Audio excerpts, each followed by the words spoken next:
Belum dikira hingga kahapuslah. Oke.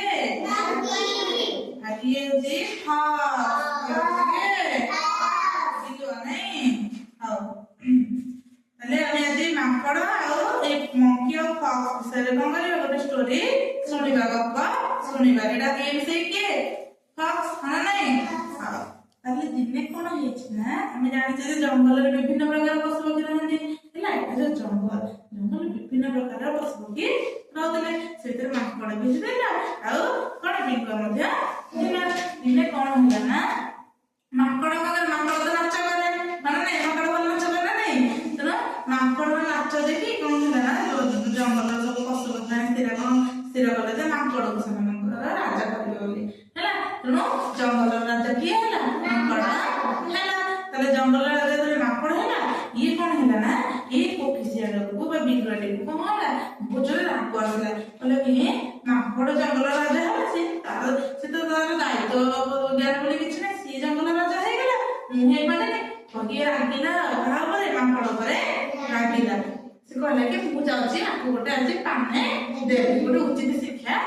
ଦେବି ତେଣୁ ଏମିତି କହି ଦିନେ କଣ ହେଇଛି ନା ଏକ ସମୟରେ ଗୋଟେ ଶିକାରୀଟିଏ ଜଙ୍ଗଲକୁ ଆସିଥାଏ ହେଲା ଗୋଟେ ଶିକାରୀଟିଏ କଣ ହେଲା ଜଙ୍ଗଲକୁ ଆସିଥିଲା ସେ କଣ କରୁଛି ନା ଶିକାର ସବୁ ଜଙ୍ଗଲରେ ବିଭିନ୍ନ ପଶୁ ରହୁଛନ୍ତି ହେଲା ଲୋକ ପଶୁଙ୍କ ମାଂସ ଖାଇବା ପାଇଁ ତାଙ୍କ ଚମଡା ପାଇଁ ଶିକାର କରିବାକୁ ଆସିଲେ ତ ସେ କଣ କଲେ ନା ଶିକାର କରିବା ପାଇଁ ସେ ଜାଲରେ କିଛି ଖାଦ୍ୟ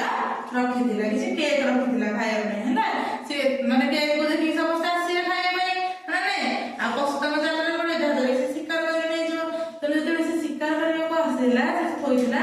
ତାହାର କିଏ ଦେଖିଲା ନା ସେଇ ବାଟରେ କିନା ଫକ୍ସ ଯାଉଥିଲା ହେଲା କିଏ ଯାଉଥିଲା ଫକ୍ସ ଯାଉଥିଲା ବିଲୁଆ ଯାଉଥିଲା ସେ ଦେଖିଲା ଯେ ଆରେ ଜାଲରେ ଥୁଆ ଏଇ ପିଠାଟି ଥୁଆ ହେଇଛି ମୁଁ ଯାଉଛି ଆଜି ଏଇ ମାଙ୍କଡକୁ ଏଇଥିରେ ନା ପକେଇବି ଗଲା ମାଙ୍କଡକୁ କହିଲେ ମାଙ୍କଡ ଆସ୍ତେ ଭଲ ଜାଗାକୁ ନେବି ଯେତେ ରାଜା ହେଇଯାଇଛି କି ରାଜା ହେଇଛି ଜଙ୍ଗଲର ମାଙ୍କଡ ରାଜା ହେଇଯାଇଛି ତାକୁ ନେଇକି ଗଲା ମାଙ୍କଡ ତ ଦେଖିଲେ ଯେ ସେ ଜାଲରେ ଥୁଆ ହେଇଛି ମାନେ ଖାଇବାଟି ଥୁଆ ହେଇଛି ସିଏ ଆଉ ଜାଣିପାରିଲାନି ଯେ ଯୋଉଟା ଶିକାର କରିବା ପାଇଁ ଥୁଆ ହେଇଛି ସେ ଯେତେବେଳେ ଧରି ପକେଇଛି ସେଇ ଭିତରେ ଜାଲ ଭିତରେ ମାଙ୍କଡ କଣ ହେଇଗଲା ଫସି ଗଲେ ତାକୁ ତାପରେ ବିଲୁଆ ଦେଖିକି ବସିଲେ କହିଲେ ତୁ ତ ନିଜେ ନିଜକୁ ରକ୍ଷା କରିପାରୁନୁ ତାହେଲେ ତୁ ଆମ ଜଙ୍ଗଲରେ ସବୁ ପଶୁ ପକ୍ଷୀ ମାନଙ୍କୁ କିଭଳି ଭାବରେ ରକ୍ଷା କରିବୁ ହେଲା ଏମିତି ଭାବରେ କିଏ କହିଲା ଫକ୍ସ ମାଙ୍କଡକୁ